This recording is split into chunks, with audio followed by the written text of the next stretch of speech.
अरे नाही बाळा, मी लाईनीत होतो किंवा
मोक्षदायक अशा या करवीर नगरीमध्ये आपल्याला तर मोक्ष मिळतोच, पण त्याचबरोबर आपल्या पितरांच्या मोक्षाची वाट सुकर करणारं एक मंदिर या करवीर नगरीमध्ये आहे.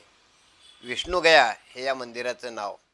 आणि घिसाड गल्लीमध्ये, लक्ष्मीपुरीमध्ये असलेल्या घिसाड गल्लीत दिशा डायग्नोस्टिकच्या समोर असलेलं लक्ष्मीनारायणाचं मंदिर, आणि या मंदिराच्या प्रांगणातच तळघरामध्ये उतरून 7 पायऱ्या उतरून गेल्यानंतर आपल्याला आढळतं ते 21 देवतांची उजवी पावलं असलेलं एक अद्वितीय असं मंदिर. अशा प्रकारची मंदिरं भारतामध्ये 3च आहेत. एक आहे बिहारमध्ये, गोकर्ण महाबळेश्वरला एक आहे, आणि तिसरं आहे ते करवीर नगरीमध्ये आहे. या मंदिराचं वैशिष्ट्य असं आहे की या मंदिरामध्ये आपण आपल्या पितरांच्या मोक्षासाठी प्रार्थना करतो देवतांची. हे पितृकृत्य नाही आहे.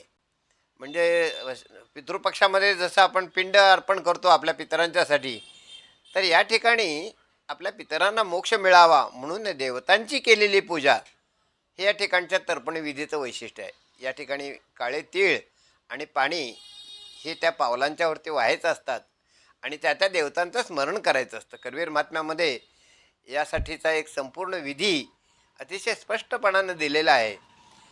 इंद्र, अग्नी, वायू, वरुण, ब्रह्मा, विष्णू, महेश, 3 प्रकारचे अग्नी, 4 प्रकारचे वेद, गरुड, कार्तिकेय, गजानन अशा 21 देवतांची उजवी पावलं या ठिकाणी आहेत. आणि त्या उजव्या पावलावरती तीळ आणि पाणी वाहून आपण आपल्या पितरांच्या मोक्षासाठी प्रार्थना करतो, अशी करवीर नगरीतली प्राचीन परंपरा. आपल्या पितरांच्या मोक्षप्राप्तीची इच्छा घेऊन आपण तिथं जातो, त्यावेळेला आपल्यासोबत फक्त काळे तीळ आणि थोडं पाणी घेऊन जायचं असतं. आपल्या उजव्या हातामध्ये तीळ आणि पाणी घेऊन त्या त्या देवतांच्या नावाचा उच्चार करायचा आणि त्या त्या देवतांच्या उजव्या पावलावरती हे तीळ व्हायचे. या जागेमध्ये हा विधी सुरू करण्यापूर्वी या जागेची क्षेत्रदेवता, या ठिकाणी महाविष्णूची अतिशय सुंदर अशी 12व्या शतकातली प्राचीन मूर्ती मूळच्याच अवस्थेमध्ये आपल्याला पाहायला मिळते. आणि त्याचबरोबर 12व्या शतकातल्या करवीर नगरीची भूमीसुद्धा या ठिकाणी पाहायला मिळते. त्या भूमीला स्पर्श करून वंदन करणं ही सुद्धा दक्षिण काशीला स्पर्श केल्यासारखं पुण्यप्रद कृत्य आहे.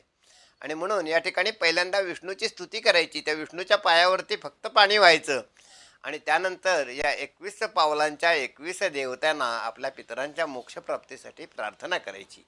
अशा पद्धतीचं हे प्राचीन करवीर नगरीतलं मोक्षदायी मंदिर, याचं स्थान सांगताना सुद्धा करवीर महात्म्यामध्ये म्हटलेलं आहे की करवीर निवासिनी महालक्ष्मीच्या ईशान्येला 2 बाणा अंतरावरती हे मंदिर स्थापित आहे. या ठिकाणी पूर्वी एक तलाव होता, तो तलाव मुजवला गेला आणि त्या ठिकाणी असलेलं ते मंदिर भूगर्भामध्ये गेलं. पुन्हा काही कालांतरानंतर ते उघडं करण्यात आलं आणि आता या ठिकाणी प्रचंड गर्दीमध्ये आपल्या पितरांच्या तृप्तीसाठी लोक भाविक श्रद्धेनं येत असतात.